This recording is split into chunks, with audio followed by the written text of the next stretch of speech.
في حلقة اليوم من رؤى عالمية، بينما تعكف الجمعية العامة للأمم المتحدة على العمل بجدية، تسعى الدول الأعضاء إلى رسم مسار نحو السلام والتنمية العالميين مع التركيز على التنمية المستدامة. لنستمع إلى شوي خاوليان، وكيل الأمين العام للأمم المتحدة والقائم بأعمال مدير برنامج الأمم المتحدة الإنمائي ضمن سلسلة متحدون من أجل المستقبل، الأمم المتحدة في عامها 80.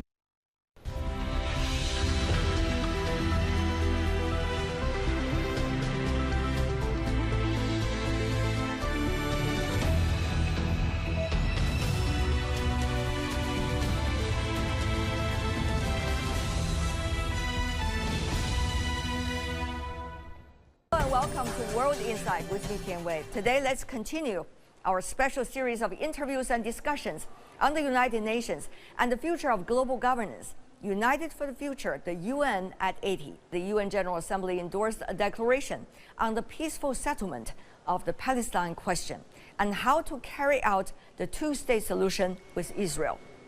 Some 142 countries of the 193 UN member states voted in favor of a resolution backing the declaration.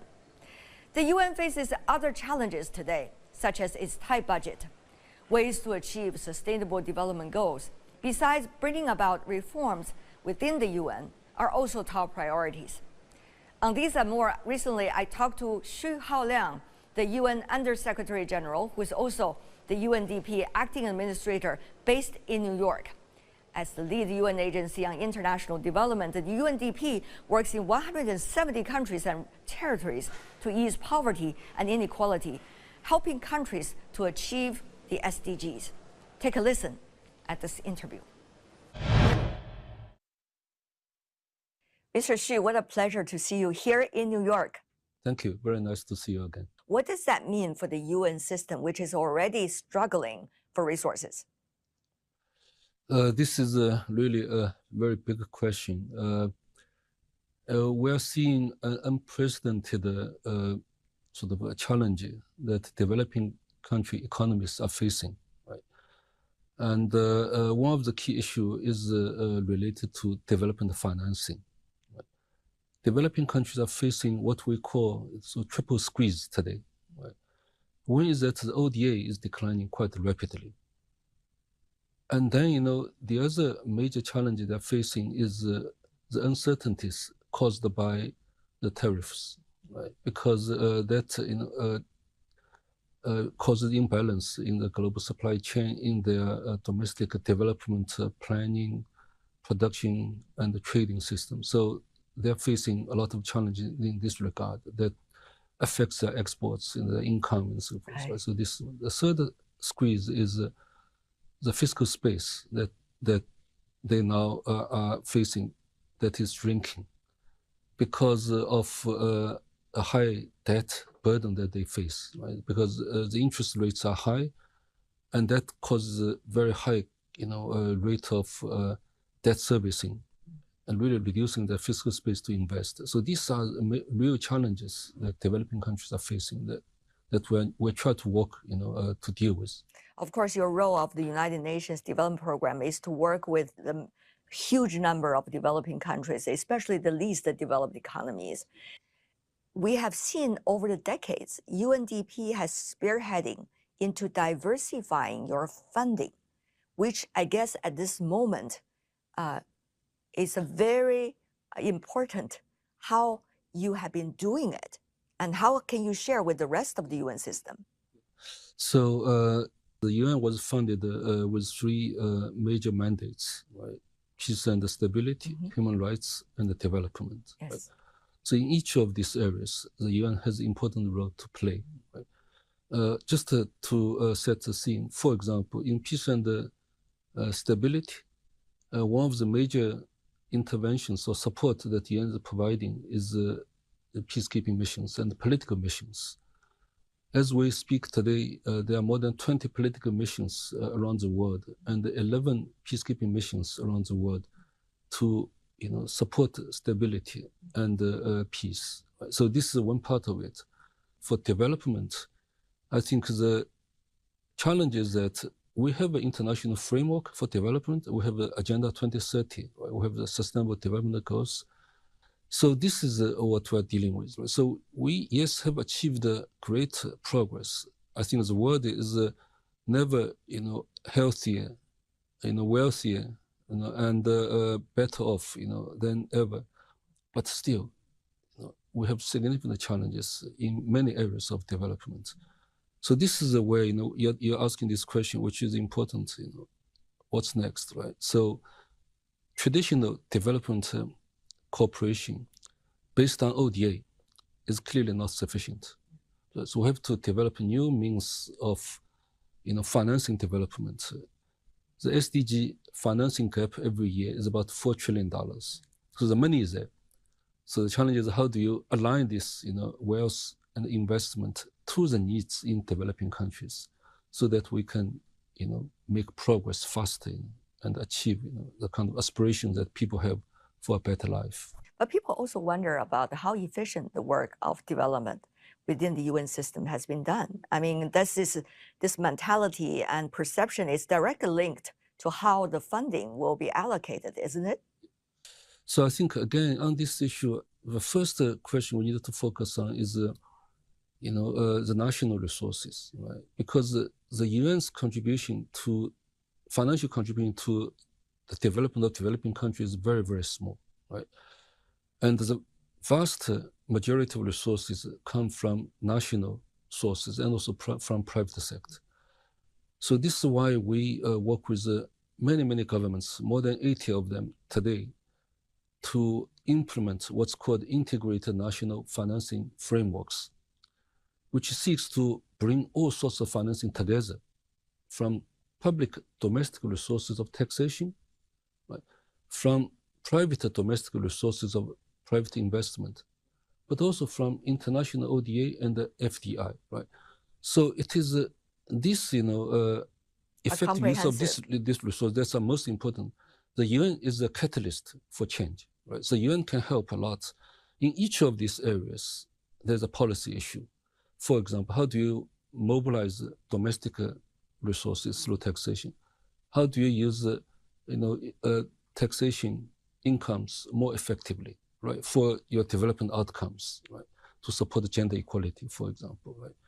And how do you, prevent tax evasion by multilateral, corporations, right? So we're working with the OECD on an initiative called Taxation Without Borders, for example, right, to make sure that developing countries keep the income that they need, for their development. So this, I think, is what we're focusing on. But Mr. Xu, I did get what you're trying to say, yet we see it's quite contagious these days about the rhetorics that global governance doesn't work anymore because we are in a very different world today. Do you buy that? I think it's working. Right? It is working. Look at the peace and stability, right, side. There are challenges, clearly. We have more conflicts today than ever. But the UN is doing what it can do, right, with the authorization of member states. Right? I mentioned all these political missions, peacekeeping missions, right? And in human rights, again, the peer review of progress on human rights is a very effective mechanism where member states can comment on each other's, human rights, state, and provide recommendations on what needs to be done to improve, for example. So there's a mechanism that's working. On development, we do have a Sustainable Development Goals, Agenda 2030, as a framework that all member states agreed, right? So this is what we have. So there are, of course, challenges in global governance. For example, many developing countries are not happy with the international financial architecture, right? So how, financing decisions, right, are made on debt, restructuring opportunities, right, mechanisms. So they're not entirely happy, but this is on the UN's agenda, right? It also has a Global Digital Compact, right? And also the Declaration for the Future Generation. So there are a lot of, governance systems that are in the hands of member states that are there. So the challenge is how we can really forge, partnerships, right? Create a win-win situation for everyone and make the current systems work. I think that's what we need to focus on. There seems to be a lot of work on hand already, and there is a lot of also tools that can work eventually for those goals. And yet whether people are using those tools for the right goals, that is a big question mark. It seems that's what you're trying to say. And yet, what about the work of UNDP, especially on the development? How do you think efficiency can be further improved? How to adjust those goals with your partners around the world in order to make them accurate and to the target? Over the last 6 decades, we have achieved a lot with our member states. We often say that Singapore's development today, which is one of the richest and most developed countries in the world, its development journey started with a cooperation with the NDP, where we co-developed its national development strategy in the 1960s, right? So, the Romania, for example, the M1 subway line was designed with the NDP technical support, right, in the 1970s as well. So many successes.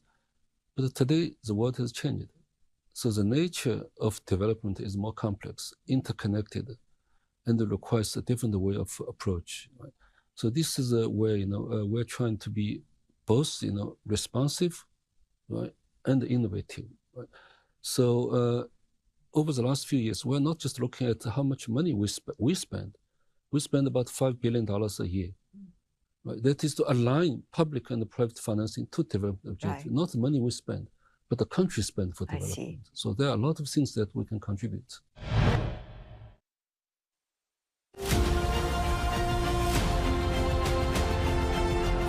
From peace and development to sustainable development goals, 各国要以改革创新激发发展潜力。 The UN has been a key stage for international governance and common aspirations.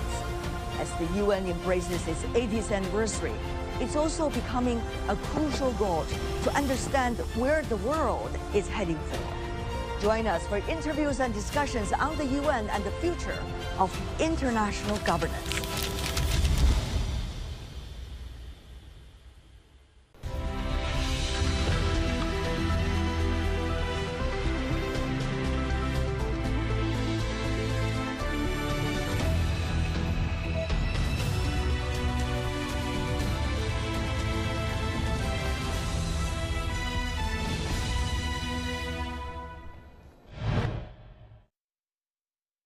Actually, UNDP has been spearheading on some of the innovative ways, not only to solicit funding, but also to make sure it going to the projects that we have learned. Innovation seems to be the key these days. How much ready is UNDP in terms of developing with the developing countries on innovation?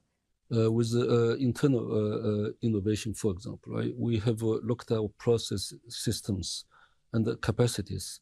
And for example, for every dollar we receive, 91 cents goes to development. For 19 years, we've had a straight, clean audit for our financial management. But on the development side, I think that's really the key, right? Because there are two types of innovation, I would say. One is single point solutions to a specific problem, right? Do things that was not done before, right? In ways that were not done before.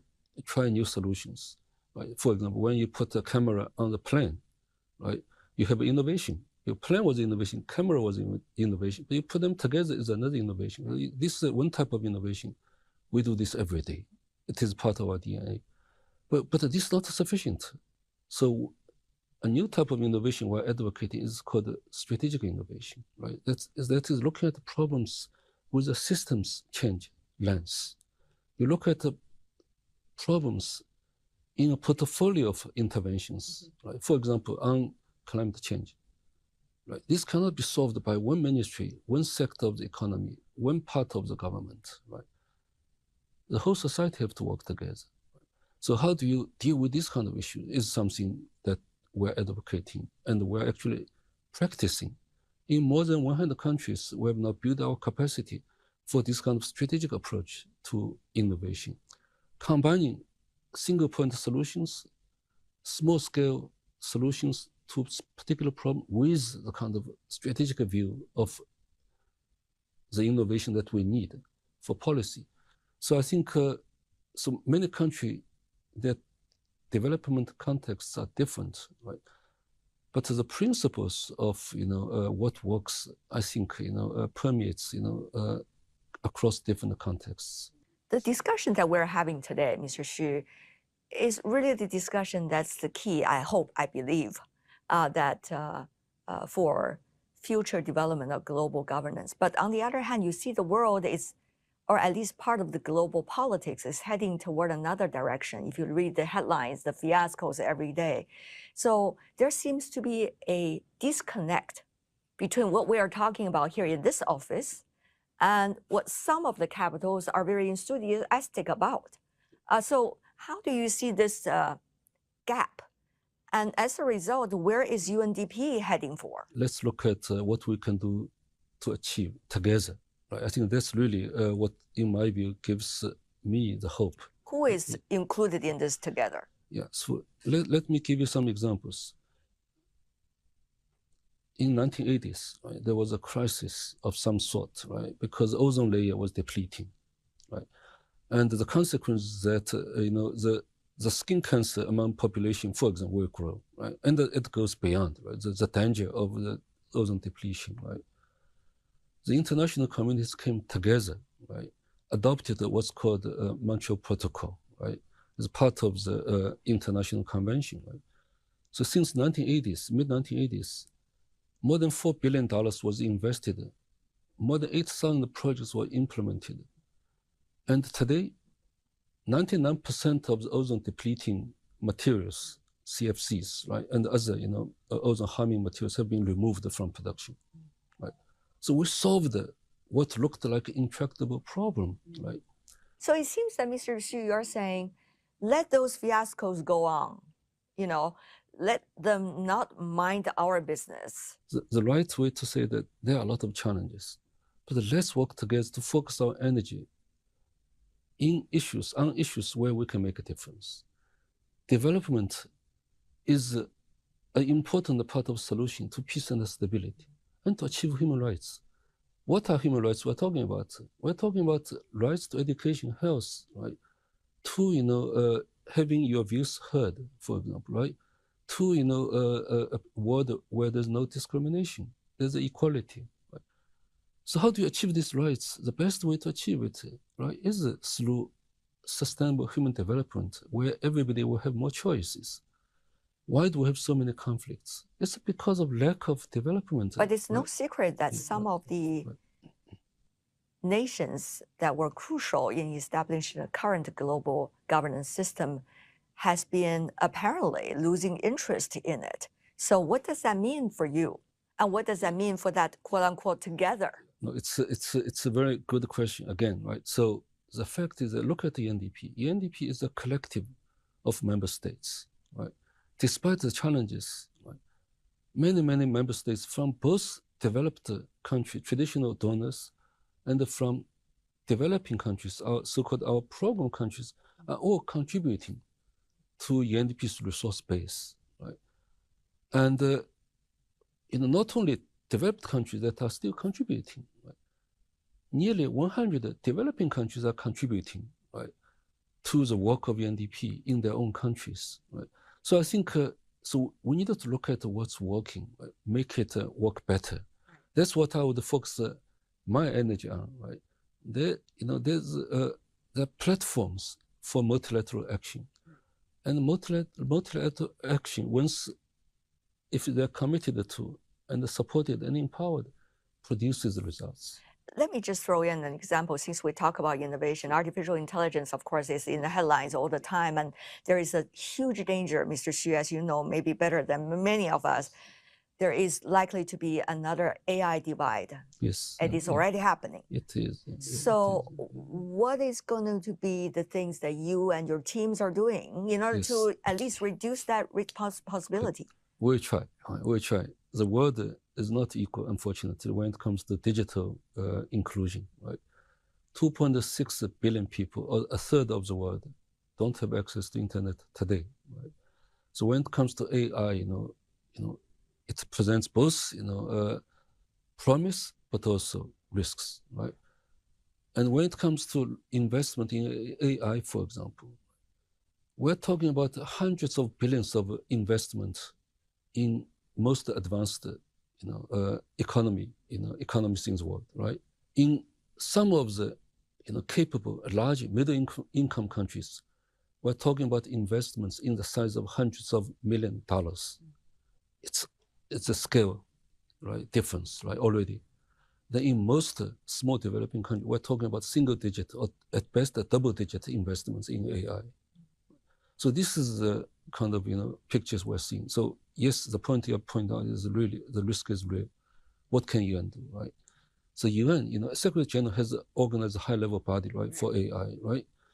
UNESCO, for example, has worked a lot on ethics of AI use. ITU, right, has worked a lot on many aspects, right, of AI use, especially the technology side, right? And so we're working with the ITU, right, UNESCO, together with Secretary General, to look at 3 levels of things that we can do. Right, one is policy, right, to ensure that AI use, right, is supportive of achievement of human development. That's very important, right.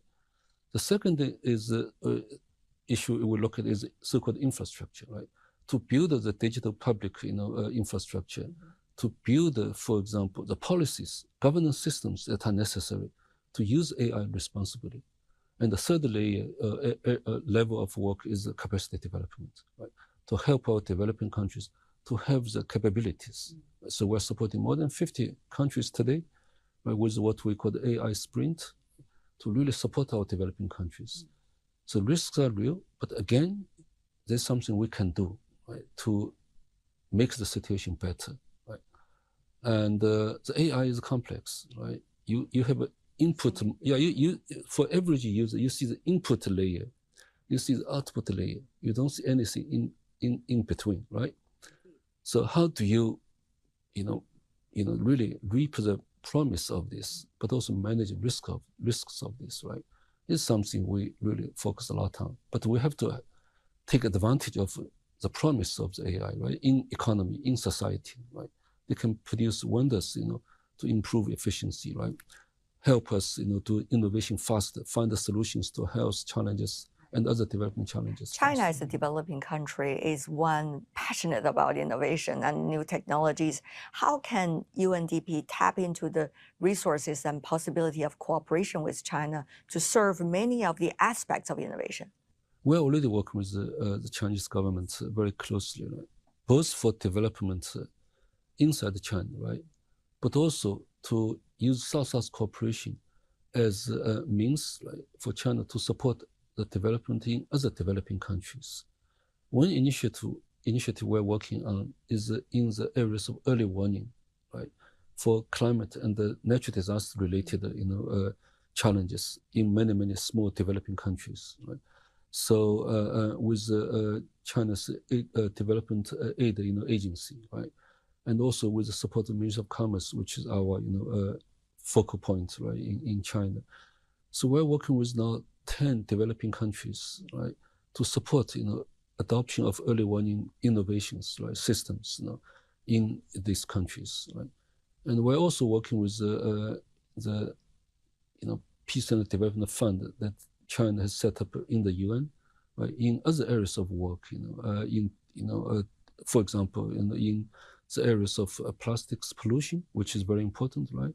For example, in the areas of, anti-terrorism, right, through dealing with misinformation, right, and engaging young people, in positive, engagement in society and so forth. So there are many things we can do.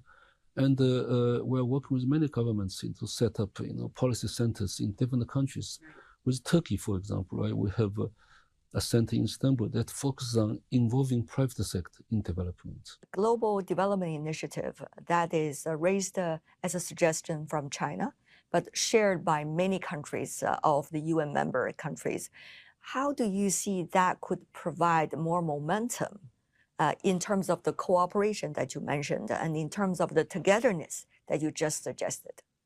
The Global Development Initiative is a part of the global development effort, I would say, right? Because the Secretary General and the Deputy Secretary General have both, made public statements in support of the Global Development Initiative. And the UN has also set up a working group, right, to see how, we can support the Global Development Initiative's potentials. But not only that, it also looks at how, we can work with other initiatives, such as global gateways of the European Union, right? So I think as long as, specific development initiatives, bilateral initiatives, or multilateral initiatives that are beneficial for the interest of developing countries, UNDP embraces it, right? So we needed to really work together, as you said, right? Really work together, find ways that can achieve, results and the development impact for developing countries that really need, support. What would be the key words in the mind of yours and your colleagues? Multilateralism, right? Once supported and empowered, produces the positive results we want. Let's really make it work. Not throw the baby out together with the bathwater. Definitely not. Mr. Xu, what a pleasure to see you. Thank you so much once again for hosting us. Thank you. Thank you very much for this opportunity. And that's all the time we have for today. If you'd like to know more, search World Insight or check out our YouTube channel. Follow us on X and Facebook. I'm Tian Wei. On behalf of my teams in New York and in Beijing, thanks for being with us. I'll see you tomorrow. Bye for now.